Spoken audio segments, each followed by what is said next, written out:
Hello and welcome to this webinar titled Pharmaceutical Forensics for Safe Manufacturing and Supply, hosted by Biopharma Asia magazine and presented by Ravi Kalyanaraman, Director at Bristol-Myers Squibb, and Jeremy Peters, Scientist at Bristol-Myers Squibb, and Dr. Robert Heintz, Senior Applications Specialist at Thermo Fisher Scientific.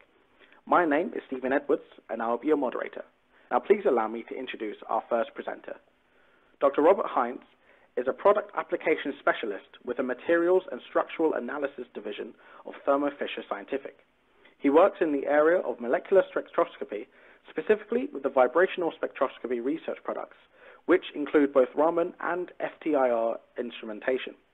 He has a BS in chemistry from the State University of New York at Plattsburgh and a PhD in inorganic organometallic chemistry from Cornell University.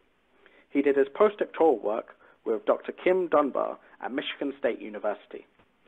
Robert joined Thermo Fisher Scientific in 2001, and during this time with the company has worked with all of the vibrational spectroscopy instruments, providing application support and customer training. Since 2011, his primary focus has been on Raman applications, while supporting advanced FTIR spectrometers and FTIR microscope applications. Dr. Heintz has numerous published research papers and application notes, as well as 2 book chapters and a patent. I'll now be handing over to our first presenter. Welcome, Dr. Heintz. Thank you, Stephen. Today I will start with providing some background for Raman microscopy, including how it's used and what information it supplies. Thermo Fisher Scientific offers a wide range of instrumentation that can be used for pharmaceutical applications, but today I will focus just on Raman spectroscopy. Raman spectroscopy involves measuring light scattered from a sample. A laser is typically used as an intense source of monochromatic photons. A majority of the light scattered from the sample is scattered with exactly the same wavelength as the incident light and is known as the Rayleigh scatter. A small portion of the light is scattered at either longer or shorter wavelengths and is known as the Raman scattering. The differences in the Raman scattering, or the shift of the Raman scattered light from the incident light, arises from different vibrational states of the molecule, and thus visible light is being used to probe vibrational states of the samples. The vibrations depend very much on the bond strength, molecular structure, and chemical environment of the molecules, and thus can supply a lot of information about the sample. While the selection rules are different from infrared spectroscopy, Raman does provide similar types of information. All that is required is to focus the laser on your sample, and it is a non-contact, and as long as you're careful with your laser power density, is non-destructive, so it's a good choice for forensics type application work because it preserves the sample. Because it uses visible light rather than infrared light, it allows for various advantages in terms of sampling options, including better spatial resolution with microscope applications and sampling through glass and transparent packaging, as well as confocal depth analysis. Raman spectrum provides a sort of a molecular fingerprint, and probably the most typical used way of using Raman spectroscopy is for the identification of unknown materials or such as impurities or contaminants, or it can be used to confirm the presence of expected materials by comparing the sample spectra to spectral databases, usually called libraries. This is probably the most common use for Raman spectroscopy, but it's not the only thing that Raman can do. Raman spectra can be very specific. They can allow for distinguishing between very similar materials, such as polymorph materials that have the same chemical structure, same chemical makeup, but different molecular structure. Molecular structure effects can go beyond a single molecule to long-range orders. You can look at the differences between crystalline and amorphous samples is also reflected in the Raman spectrum. Even the effects of physical phenomena such as applied stress can alter the vibrations of the molecule and can be observed as changes in the Raman spectrum.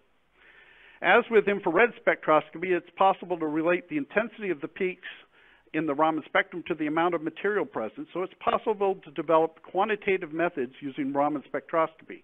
It's a bit more complicated than with FTIR, but it still can be done. I'm not going to go into a lot of specifics about Raman instrumentation, but I'll just look at some very basic components in here. The first one is the laser, right? The laser is a source of monochromatic photons. Different laser wavelengths are used primarily in efforts to avoid fluorescence, which is the bane of Raman spectroscopy, and to balance this against the differences in Raman efficiency. Shorter wavelength lasers tend to be more efficient Raman scatters, and fluorescence tends to occur in the visible range at the shorter wavelengths as opposed to near IR lasers, but fluorescence can occur at different wavelengths with different types of materials. Then you need some kind of sampling option. In this case, we're going to talk about a microscope. The objectives on the microscope here are used for essentially focusing the laser onto your sample and then collecting the scattered Raman light that comes off. Remember that we've got the Raman light makes up only a small portion of the total light, and the Raleigh light, scattered light, is much more intense. So we need to filter that off before we do the analysis. So it has to go through a Raleigh rejection filter that takes out the Raleigh scatter. Then you go into a spectrograph. Usually the spectrograph has some form of an aperture on the outside, pinholes or slits to help with the spatial or spectral resolution of that you're determining. Then it's a dispersive instrument, so you're dispersing that light, typically using, say, a grating across your detector, and the detectors are usually silicon CCD detectors or an EMCC detector. They can be front illuminated, back illuminated. There are a lot of details, and we aren't going to go into all those, but this is just to give you an idea of kind of the basic components of a Raman microscope. So why use Raman microscopy? Well, first, if you've got very obvious answer is you've got very small samples or a limited amount of sample material, it's easier to do, right? You can look at very small sample sizes. You also may have samples that are larger, but the domains that you want to look at, the impurities or a contaminant or a defect in it, are much smaller, and you want to look at those without looking at the surrounding matrix material. So that's another reason that you might want to use Raman microscopy in there. You also can use a motorized stage in here and essentially map out or image, and we'll see examples of that later, the spatial distribution of components in your sample. So you can look at that. Raman spectroscopy, because it's using visible lasers, and most of the ones that we're doing, has excellent spatial resolution down to about 1 micron in there. And we'll also talk about confocal depth analysis and see that we can analyze materials into different areas in transparent materials without having to cut or cross-section those materials. So let's look at first how Raman microscopy is typically used. The first example I'm going to show is sort of what I would call point and shoot, right? You're looking at your sample, you find an area in your sample that's of interest.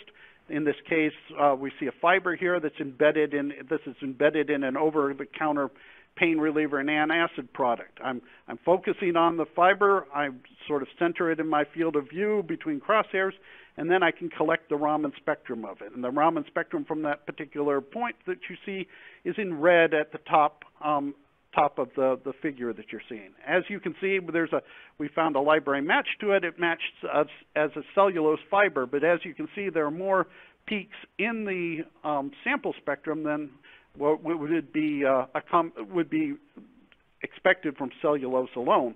So there's something in addition to it than just the cellulose itself. Now there are several ways we could go about doing this. We could look for another section of the fiber to try to find a cleaner spectrum. We could go to a higher magnification and try to get better spatial resolution to resolve just the fiber, or we can also deal with the spectrum as it is with that, and we can do a little bit more analysis with the existing spectrum. This slide shows the result of what's known as a multi-component search routine as part of our Omnic Specta package. In this case, instead of doing a library search where you're getting one result here, the library search is actually identifying, instead of a single match, a combination of different matches to the spectrum. In fact, up to 4 different components can be matched. In this case, it was just 2. In this case, the sample spectrum appears to be a mixture of cellulose and aspirin, acetylsalicylic acid.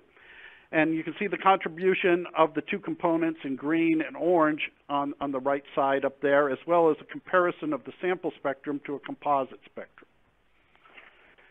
Now we can using the same sample just to illustrate this, we can try a different approach to the analysis. And in this case, we're going to do what's known as a line map. So we're drawing a line on our spectrum, and you can see that on the video image there on the right. There's a small line.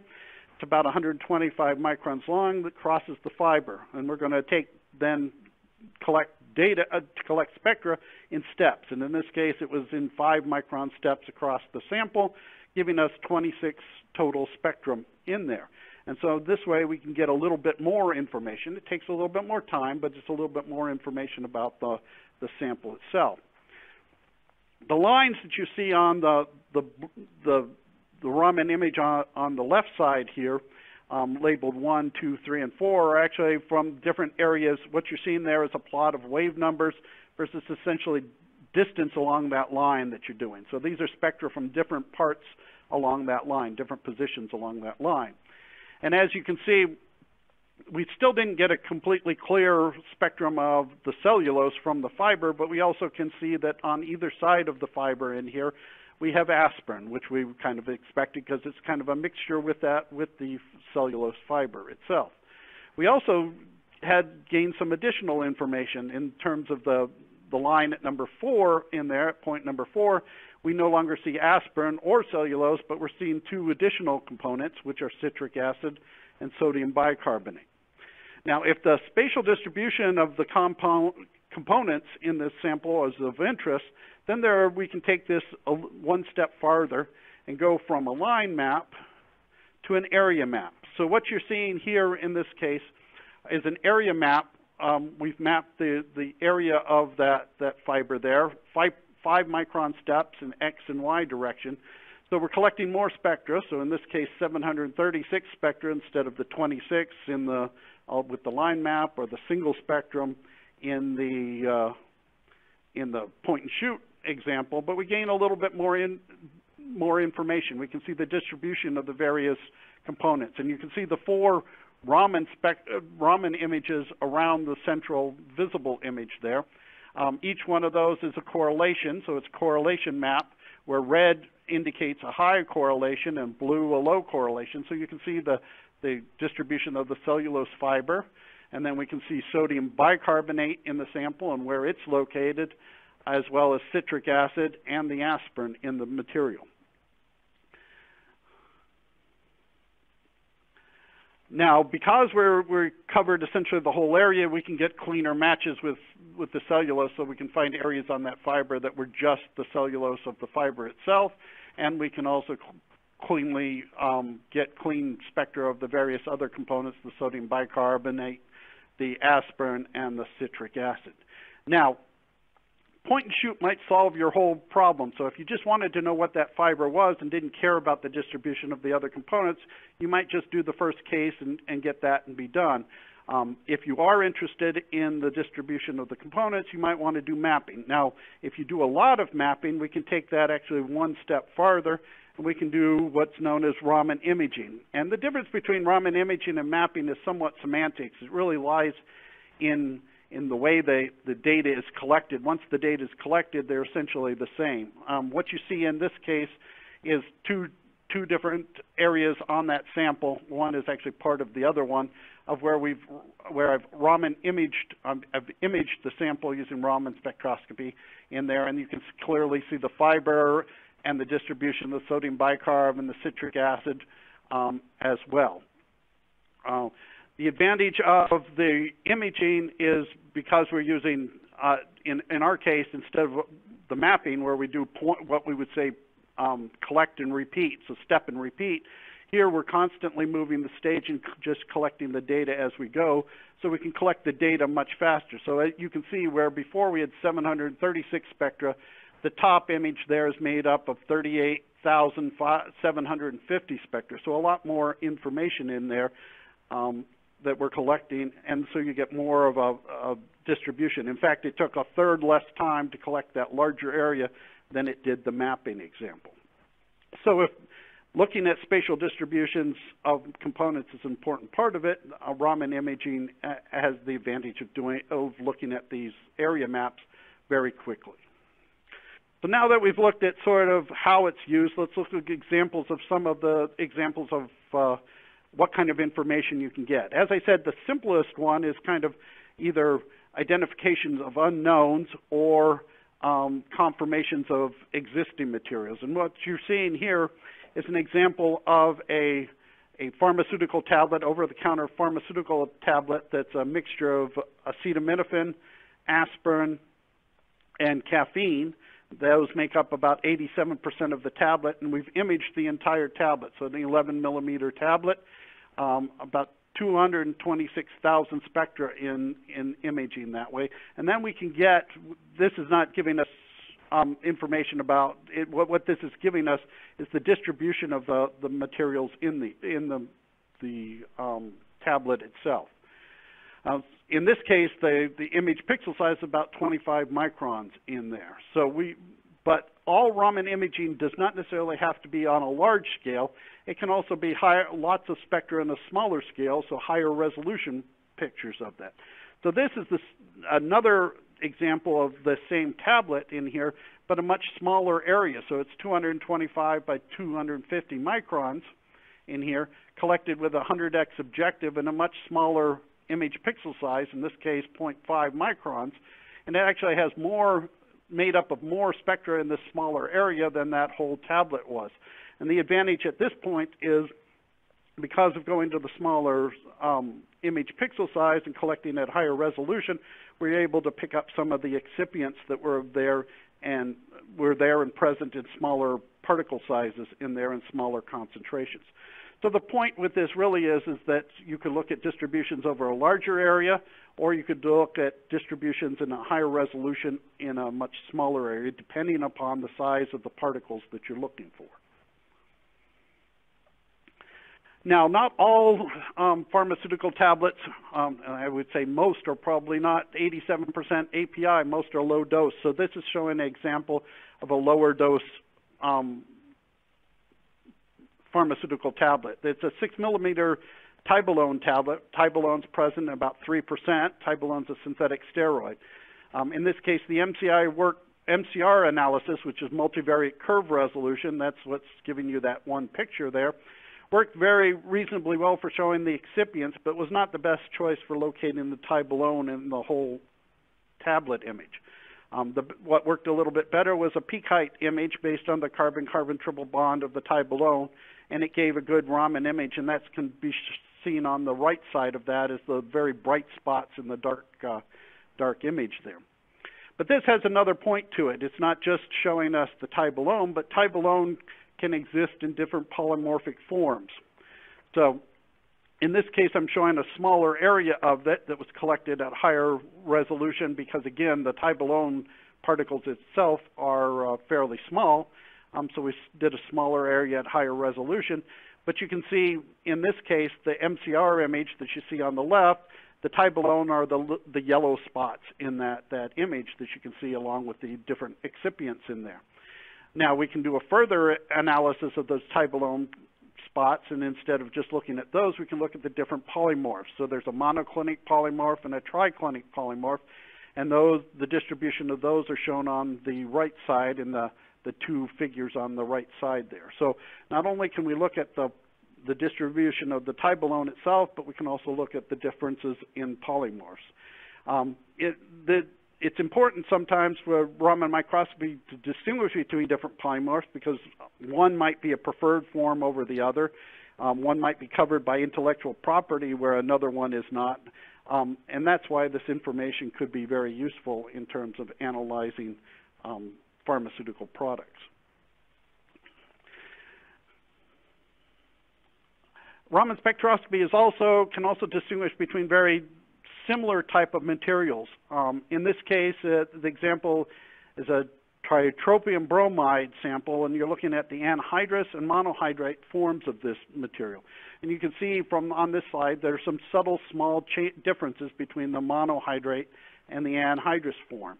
Well, we can use this when looking at the sort of a image of the, in this case, the anhydrous form, and we're looking for the monohydrate little particles of that in the anhydrous form, and we can image a portion of that material, and you can see that from the Raman image in the center there, that those bright spots show up with that indicate the monohydrate. Now we can take a little bit closer look at those individual spots, and you can actually see the particle sizes and get a rough idea of the amounts of those types of materials in here. So Raman can not only distinguish between different components, but very similar components as well. It's also possible to do particle analysis. In this case, this is shown here as the result of a nasal spray. It's been sprayed across a microscope slide, and you can Raman image an area, and you can distinguish the API, in this case, from the cellulose in the nasal spray. And you can look at the various particles in here, and you can use then the Raman image that you have there, so you can look at just the API or just the cellulose, and we can then analyze the particle sizes of just, say, the API, and that's shown in the following slide. So you can look at, essentially get all the distribution of just the API, and then you can do an analysis to see, say, the areas. The only thing that's shown in this particular one is area, but we can do other dimensions and dimensionality on the sample, on the API particles as well. So Raman can also give you an idea of it can be used for looking at particle size and for sieving things, essentially the API versus the cellulose in this case. This is kind of a transition slide I put in. In the next slide, I want to introduce confocal depth profiling, but I wanted to contrast that with analysis of involving an opaque sample. So this is a time-release tablet here, and you're just essentially cross-sectioned the tablet, and you're looking at the different layers in the tablet. So you can see layers that are either for reducing stomach acid in here, or part of the controlled release layers, or the core, which is an anti-inflammatory drug. Now this particular one, the tablet, the layers that we're doing are not transparent to the light, so it couldn't be used for confocal depth profiling. But if we do have samples that are transparent to the visible light, we could analyze them without actually having to cross-section them. So if you look at what is confocal depth profiling? Well, essentially what you're doing is you're focusing in on a particular layer, and you're using the pinhole aperture to your spectrograph to limit the information just from that one layer in there. So if you look at this case, we're focused on the green layer, and then if we move the stage up, we can look at the blue layer, and then we can look at the red layer, and we can then essentially do a map, like we did a line map, but down through the sample. And so we can collect a sequence of spectra at different Z values down through that. And that example of that can be shown in the following slide. This is a transdermal nicotine patch where you see the cross-section on the side, on the right side of the image there. That's just shown for reference. It wasn't actually used to collect the data. What we did was we focused on the top of the patch itself, and then you just raise the stage up, and so you can analyze the different layers. And you can see they're PET layers on the top and the bottom. One of those is removed for essentially attaching the patch. You've got the polyisobutylene layer, that's kind of the adhesive. And then you've got the ethylene vinyl acetate copolymer layer, which is actually the layer that contains the nicotine. And we could confirm that by, again, using the multi-component search in Omnic Specta to look at that one layer, and we could see both the copolymer in that case and the nicotine, that we could do that way. Now, just like there are different methods for, we did a single point, we do a line map. This is showed essentially the result of a line map in depth profiling. You can also do the same type of analysis with areas, and do areas at different Z values down into the sample. So this is a different nicotine patch, but the idea is sort of the same here. And by doing an area at different Z values, you can get a 3D view of the material. Now, all the layers are more or less the same, so we're not getting any additional information about that by doing this type of analysis. But as you can see, there's some structure to the layers. They aren't not all nice flat layers, so that you can see, say, between the ethylene vinyl acetate copolymer with the nicotine and that one PET layer, you almost have like what looks like a little bubble there where it's not flat between the two. So you can get an idea of some distributions and structure in sort of other dimensions by doing it as a 3D map instead of just a single point. So this has been a very quick introduction to Raman microscopy, but it is uniquely suited for pharmaceutical forensic applications.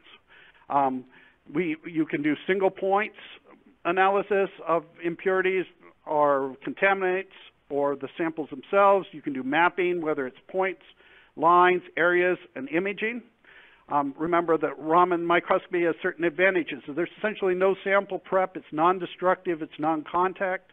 You can sample through glass, plastic, and even in samples in water. You get good spatial resolution with that, and we can do confocal depth profiling, which again allows us to analyze down into transparent samples at different depths into them without having to cut or expose those layers into them. You also get a variety of different information, so it can be used for simple identification of unknowns or confirmation of known materials, but it also can be used for distinguishing very similar materials such as polymorphs or hydrates. And what I didn't talk about is differences in morphology, so you can do the differences between crystalline materials and amorphous materials.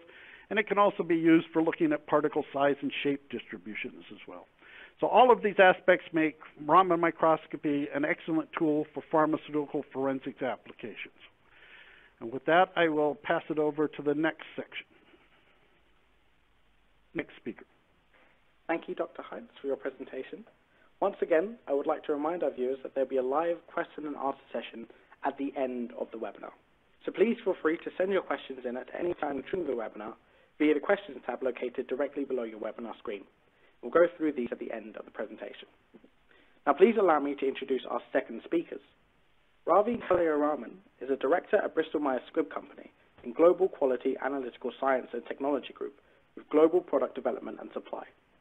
He received his PhD from the University of Idaho in 1955 and his postdoctoral work at the University of Puerto Rico. He has been with Bristol-Myers Squibb since 2002. His work with Bristol-Myers Squibb has been focused on developing new and novel techniques to detect pharmaceutical counterfeits and to support particulate and foreign matter characterization in the manufacturing process. His interests are mainly in using vibrational spectroscopic techniques such as Raman mid and near infrared for pharmaceutical counterfeit detection and for product authentication. His group extensively uses microscopy, IR and SEM, and elemental analysis for particulates and foreign matter investigations in pharmaceutical manufacturing processes. He leads a team in global quality organization that is involved in the analysis of products received from complaints and from corporate security groups. He also leads a group that supports manufacturing investigations. And Jeremy Peters is his co-presenter, who is a scientist at Bristol-Myers Squibb Company in Global Quality Analytical Science and Technology Group with Global Product Development and Supply at Bristol-Myers Squibb Company.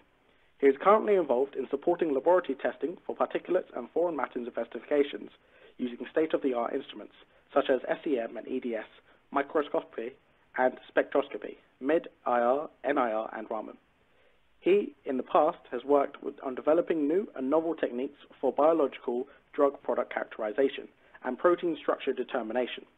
Prior to joining Global Quality Analytical Science and Technology, Jeremy worked at the Syracuse site for BMS, where he was responsible for QC testing of raw materials used for drug substance batches.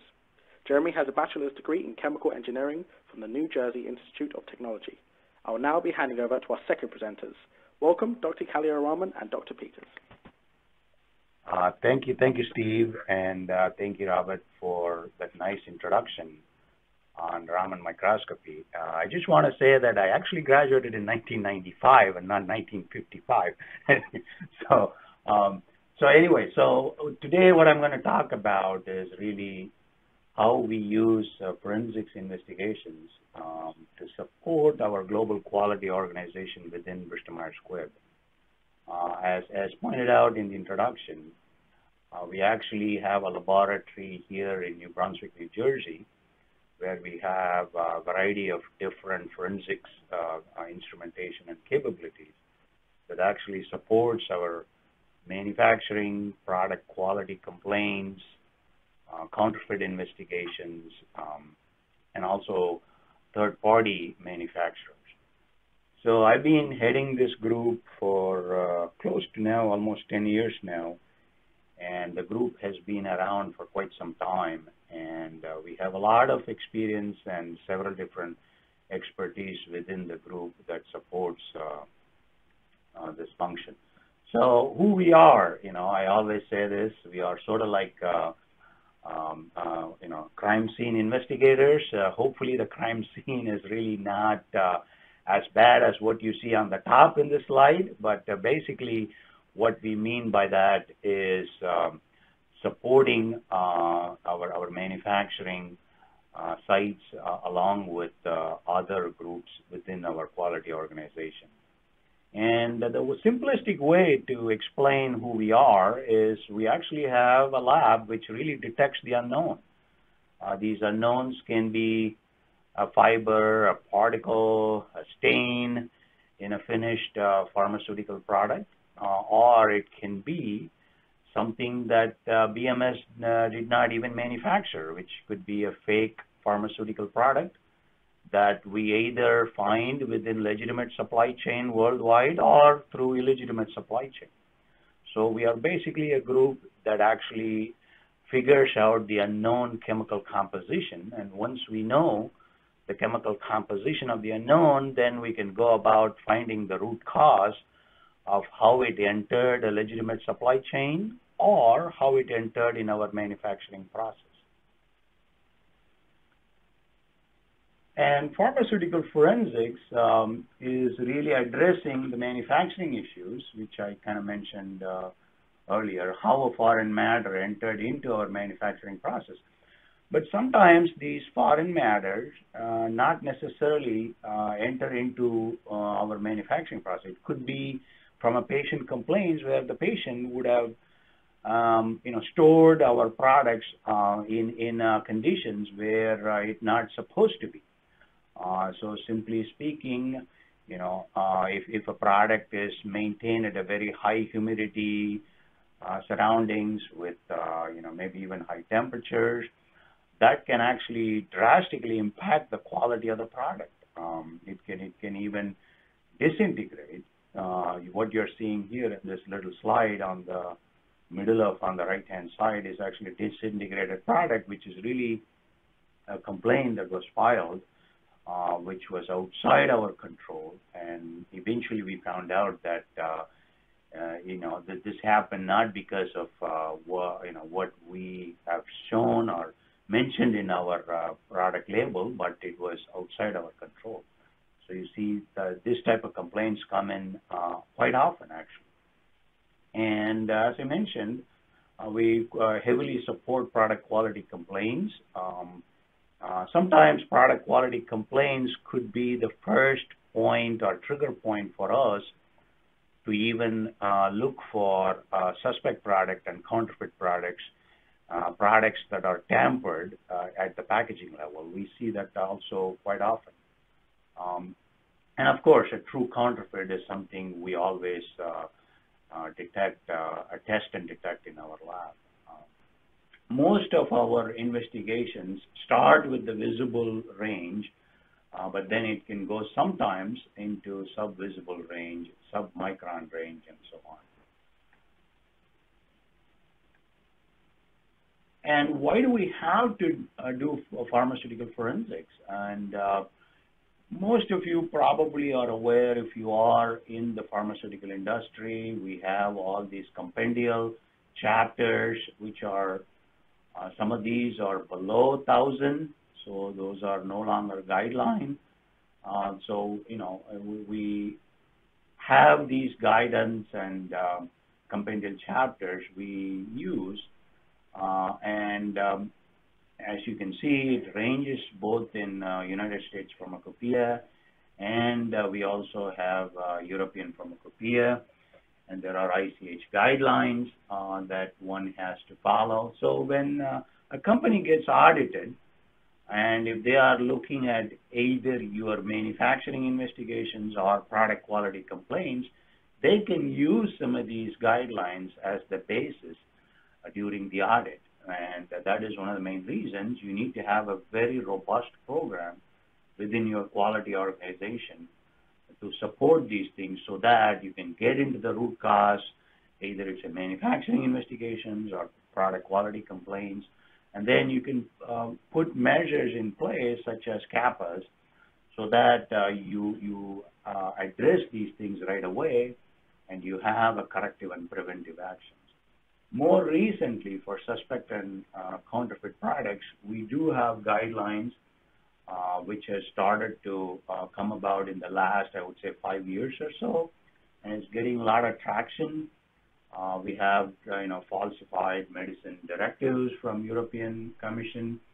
WHO recently has come out with a draft guideline for suspect product testing, and FDA has the Drug Supply Chain Security Act, which is really based more on the product tracking and tracing, along with the 2D barcode that you need to have eventually at unit dosage level, so that by 2024, we have a system where we can not only just have a 2D serial code, but also have an e-pedigree where the unit solid dosage can be tracked at every point in the supply chain, all the way from the manufacturer to the patient's hand.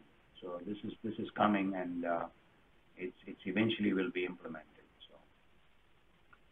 So the first example I'm showing here is a tablet manufacturing investigation.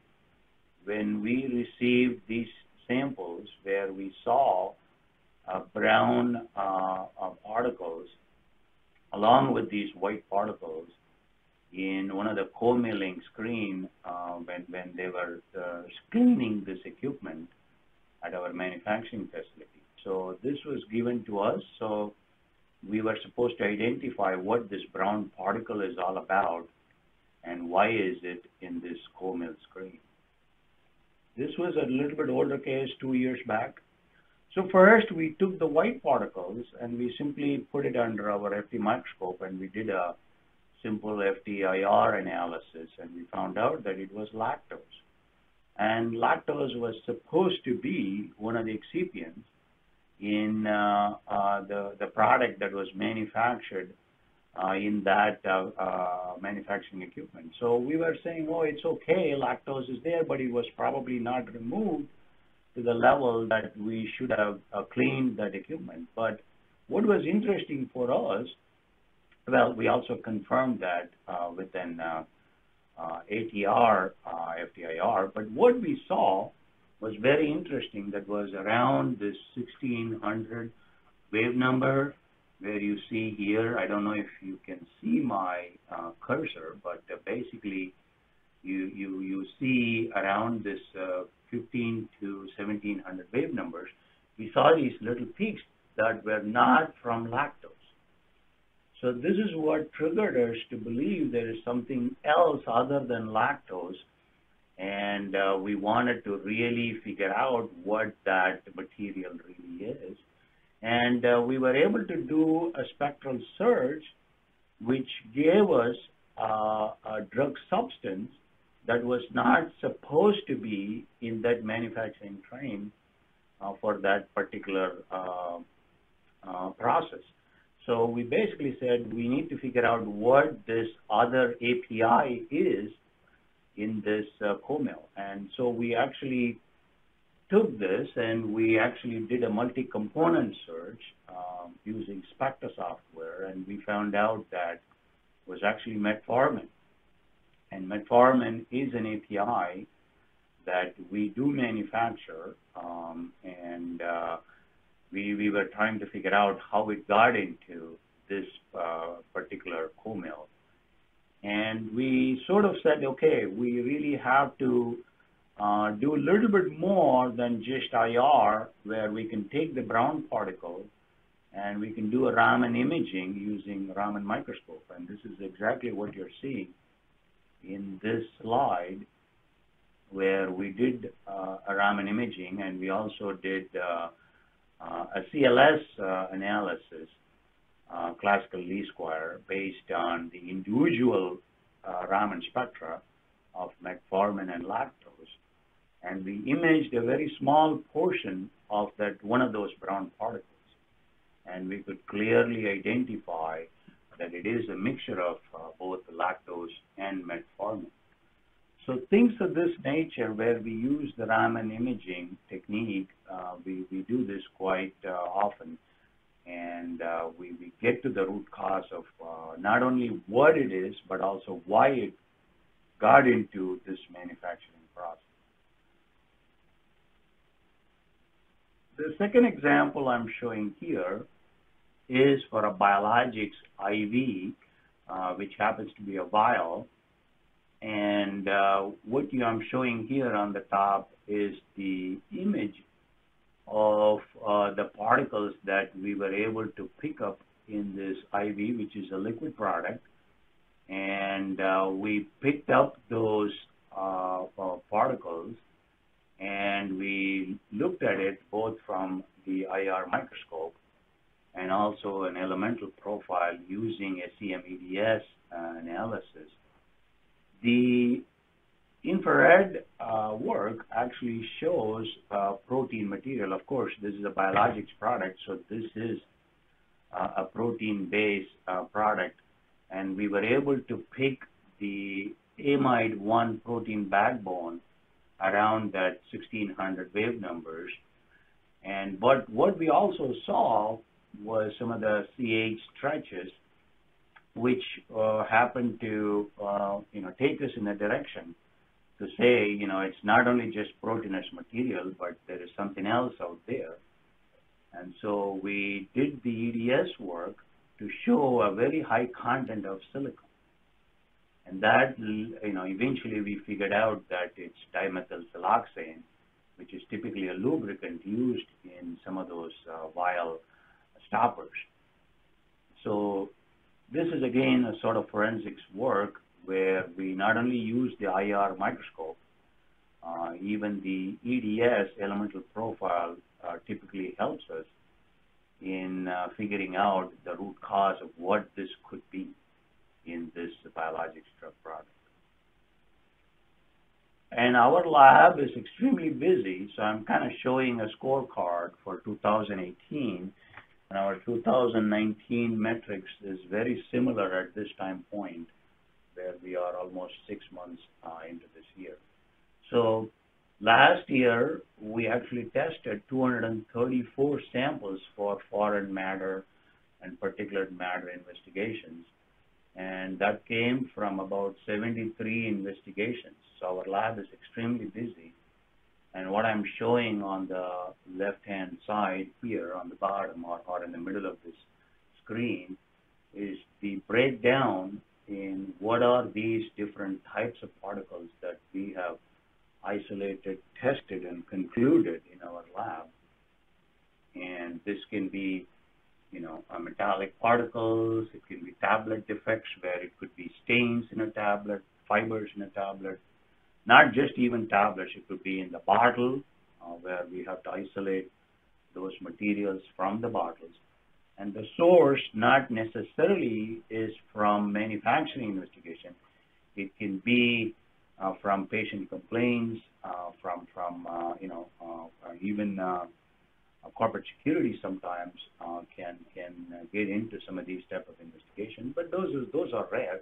Those are mainly suspect product and counterfeit investigations. So we also support, as I said, both small molecules and biologics, because for us, a foreign matter doesn't really have to be biologics. It can even be small molecules, and it is a foreign matter. It is an unknown, so it's not dependent on either biologics or small molecules.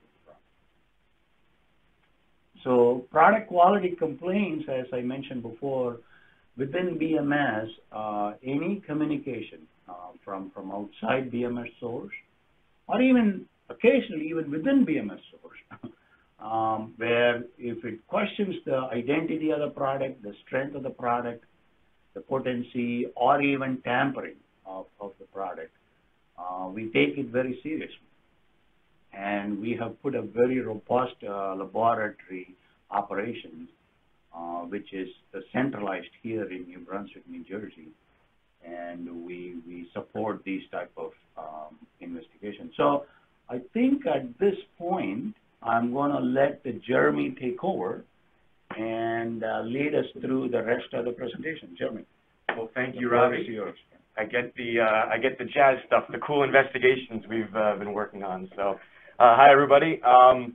So I'm kind of just going to give you an idea of what I'll be discussing in some of the studies and case studies that we've had recently. So we're kind of going to talk about two things: small molecule identification and counterfeiting work. And then the stuff that I really like talking about, because it's something that we developed in our lab, is how do we ID and characterize biologics. But I think this example shows the real power of some of the techniques that we use. And this is just with basic FT Raman spectroscopy. So we got in over about 90 investigations over maybe a year and a half period for a counterfeit product from China for one of our products. And what we found, and you can see at the top of this slide, there are multiple tablets. So we have our genuine product on the left, and then 4 separate types of counterfeits. So what we were able to do is take FT Raman spectrums of each of these, and immediately we were able to find out that it was fake product. But then the challenge became what was in it. So that was the fun part, and what we found was that there was mainly starch, sugars, but a few other very interesting things that we found in these tablets. So here's the first type, which is the most interesting counterfeit that we had, and we ended up having to partner with one of our groups to do NMR, NMR and LCMS to be able to determine the exact components of this. And what was really interesting in this particular counterfeit was we found starch, we found sucrose, and we actually found something called a defavir dibivoxyl. So what's really interesting about that, and in the Raman spectrum, in more and more investigations, you can see we've highlighted specific areas where these peaks are very characteristic of this molecule. And what's really interesting about this molecule is that it's actually an API for another drug called Hepcera, which is a drug for Gilead Sciences. And it's actually for the exact same indication as the product, the counterfeit product that for our product. So we kind of found it fairly interesting because the counterfeiters might be getting a little bit smarter trying to put in something that might help someone.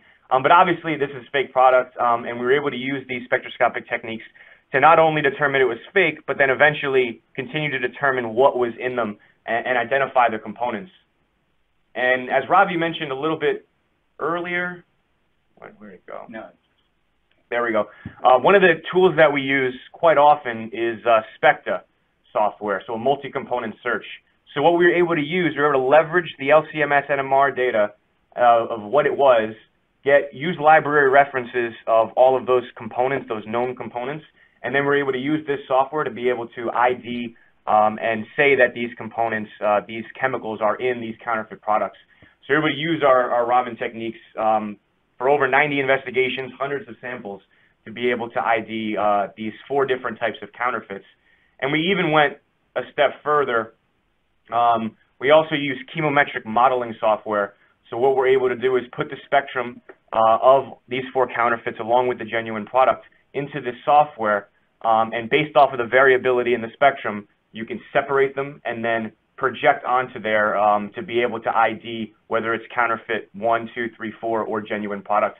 And as you can kind of see in the right section, it's a 3D PCA score plot, and you can see that the different colors are the different types of counterfeits, and they're separated, which allows us to be able to ID the particular types of counterfeits. So I think this was an amazing investigation to show the power of all of these different spectroscopic techniques and modeling techniques to be able to get information that our different various matrix groups can use to help fight and prevent counterfeiting. So the cool part about all of this is that all of this work, they were able to track different regions in China where different counterfeits were coming from, the types. And eventually, I think it's our last slide, our corporate security team was able to work with the Chinese authorities.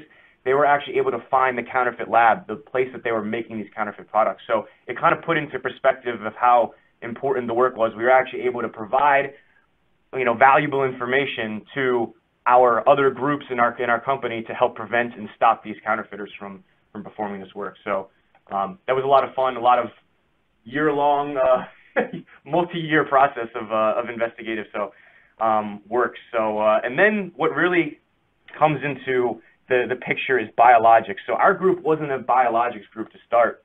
And when I joined the group about 5 years ago, the main question that we have is how do we be able to ID biologics, because they're much more complex molecules comparatively to small molecules. The spectrum is much more broad, and these molecules comparatively from one of our products to another one of our products are much more similar than a lot of our small molecules. So how do we be able to do this? And Ravi likes to present this slide. So looking at a small molecule comparatively to a biologic is like looking at a bicycle versus looking at an airliner. So it becomes much more complex. And I'm basically going to describe to you what the techniques we developed in our lab to be able to do this. And the two different types of techniques are we use a Raman microscope to be able to probe the biologics and get the spectrum. But what we also developed in our lab was a sampling technique, which has been used in literature before. It's called drop coat deposition. And the combination of those two techniques, the sampling technique and the acquisition of the spectrum, allow us to ID our proteins. And not only that, but what we found was we can get an amazing characterization of different levels of structure of the protein. So this was the first counterfeit biologics product that we ended up having. It's one of our lyophilized products. So what originally we did was we threw it onto our FT Raman spectrometer, and we were able to immediately determine that it was fake product. So now the reason we can determine that it was fake product, if you look, we've highlighted this amide 1 band, and as Ravi mentioned when we were doing IR of protein, the amide 1 is the backbone structure of the protein, that band. So that band is not present in our counterfeit sample that we got. So basically, we were able to immediately know there was no protein, which indicated that it was fake product. But when we got this counterfeit sample, the spectrum isn't really that great, and we thought, how would we really be able to say it's protein A versus protein B, because this spectrum isn't high quality enough to be able to do that. So this is the sampling technique that we developed in our lab. So it's called drop coat deposition. So basically what we use, and at the top right of the screen, there's something called a micro rim slide. So what it is, it's a stainless steel slide with a very thin hydrophobic layer. And what we do is we drop a very small quantity of our liquid biologics product, a microliter, 2 microliters. We've even worked with less than 0.5 microliters. And what happens is as it's drying, the protein moves towards the outside of the drop as the edges of the drop are pinned. They don't spread out because it's hydrophobic, so the drop beads up into a nice uniform drop. And as it dries, you get a nice, cool, very well-defined and concentrated area of protein. And this effect is called the coffee ring effect. Just like if you were to see coffee dry, when leave it in a cup, you'd see the certain pattern going towards the outside. So it's the same effect here, but now we're getting proteins. And this kind of image this is an image, this black image right here, or video, or I don't know what you call that, GIF, I don't know what you, but this is actually a polymer beads, and they're about the same size of protein. So they use this to describe what's happening as the drop's drying, it's going towards the outside. So this is what allows us, because a lot of these products are lower concentration, and we need to pre-concentrate it to get a really, really high quality spectrum of the protein. And what this also allows us to do is to use raw data. So normally you have to subtract water out of the Raman spectrum, and which what we found if we did solution. With this, the water interference is negligible, so we can use raw data, which is what we have seen in our lab, has shown the power of these techniques. So this is just an example of the different techniques and different sampling techniques we have in our lab. So these are 4 spectrum, 2 with FT Raman that we originally had, 2 with the Raman microscope that we have in our lab, and then with the different sampling techniques. So in solution and then with drop coat. And as you can see here, this purple spectrum that we've highlighted is much more high quality, and we get a much better fingerprint of what the protein is in that region. And on top of that, we get a much higher signal from the protein as shown in that amide 1 band.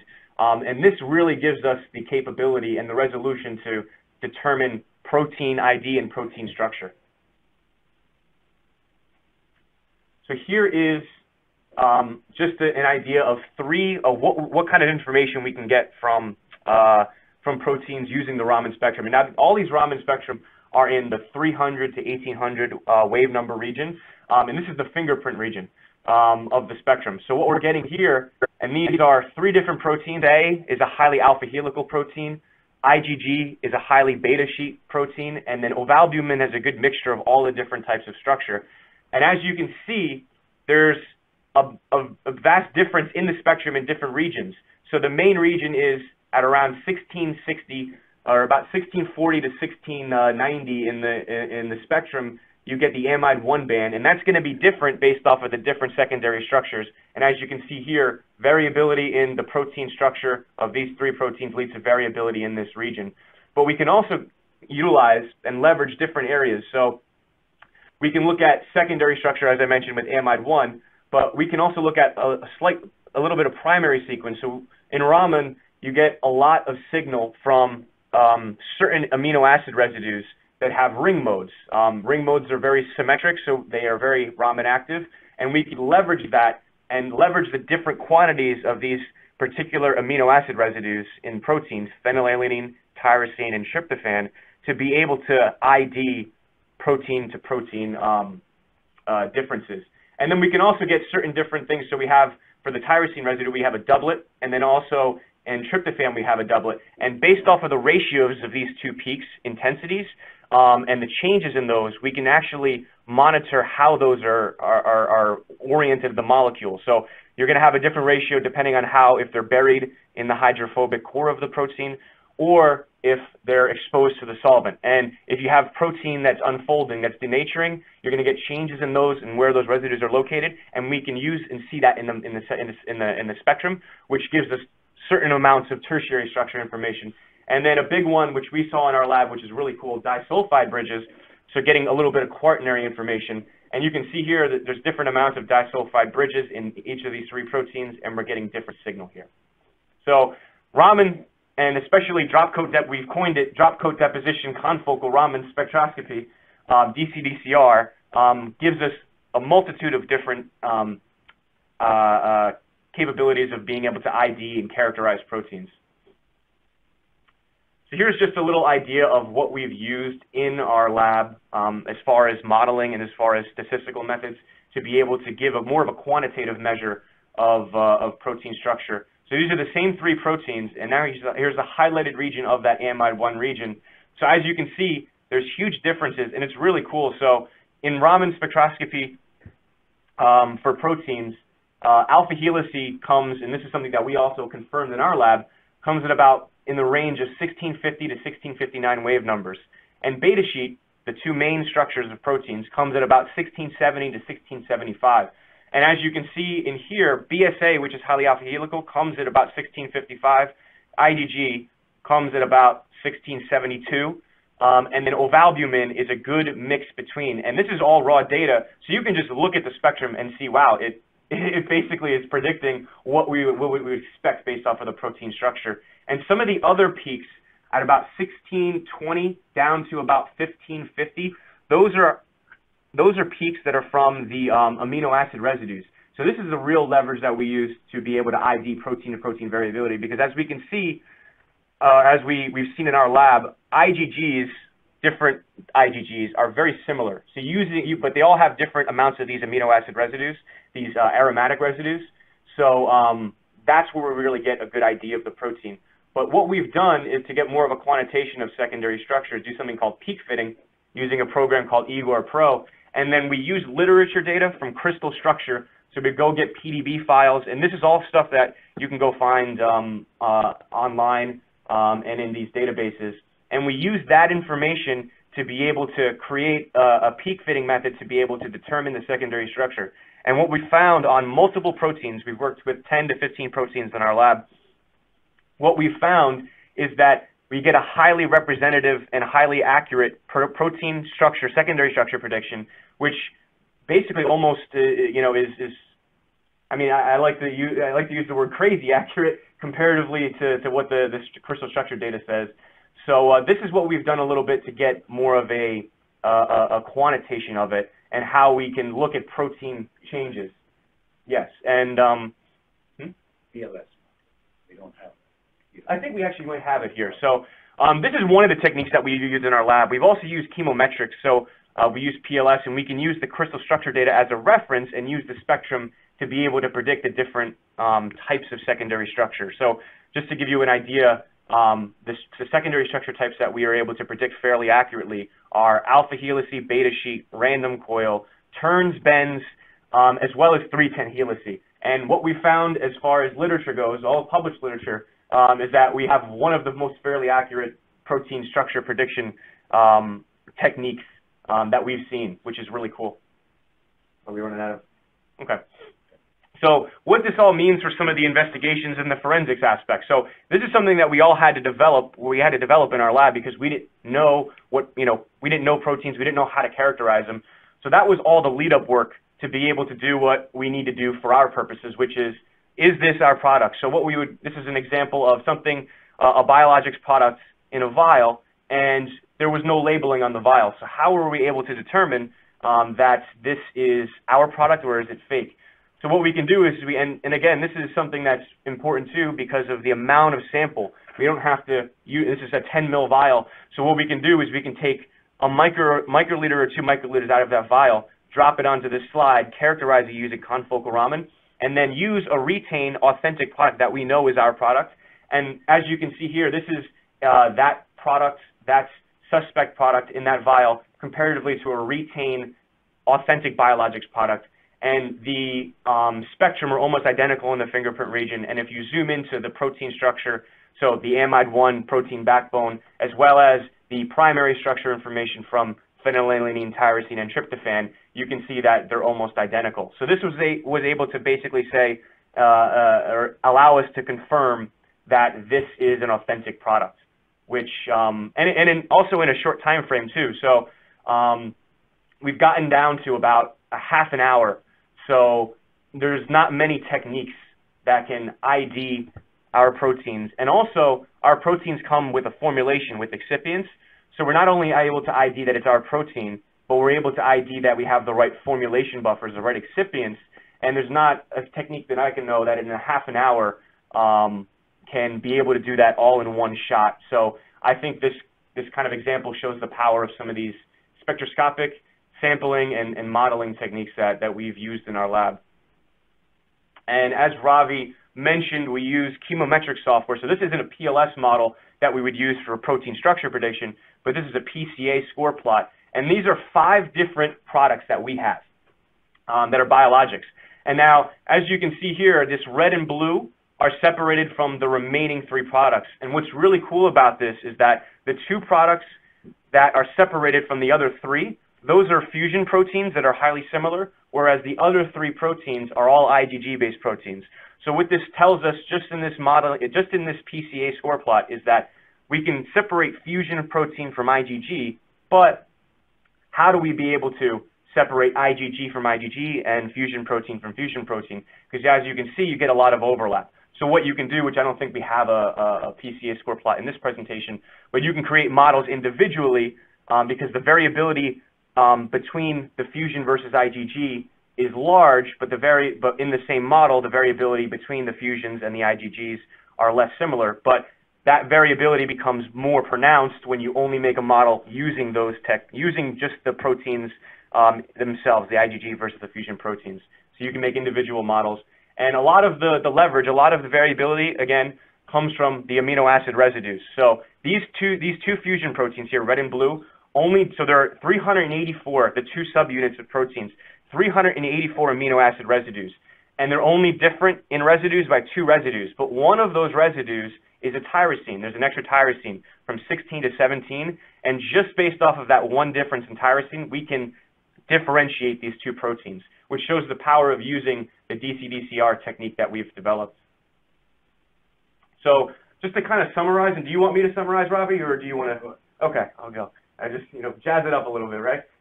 So we've used a lot of these, so pharmaceutical forensics, so manufacturing investigations, foreign particulate matter, counterfeiting, anti-counterfeiting, identifying proteins.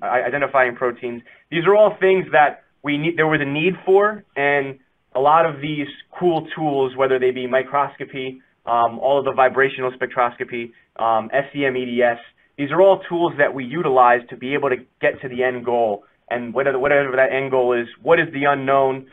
Is it counterfeit? Is it real? And then what's in it? And what's the impact? And I always say a picture is worth 1,000 words. Sometimes people don't really realize how big counterfeiting is in terms of an issue. This is a picture right up here I believe it's an Interpol agent, and I'm not sure, I forget what country it was from, but it was highlighted in I forget what the magazine was, but this is an agent walking over all counterfeit product. That's the amount of product that they found counterfeit. So it's not just one person on the street giving you something that might be fake. It's large crime syndicates that are basically going out there and producing and infiltrating the supply chain. And, you know, I think to kind of pictures again, so this is what I mentioned earlier. This is what kind of makes us happy that we're able to provide this important information using these techniques.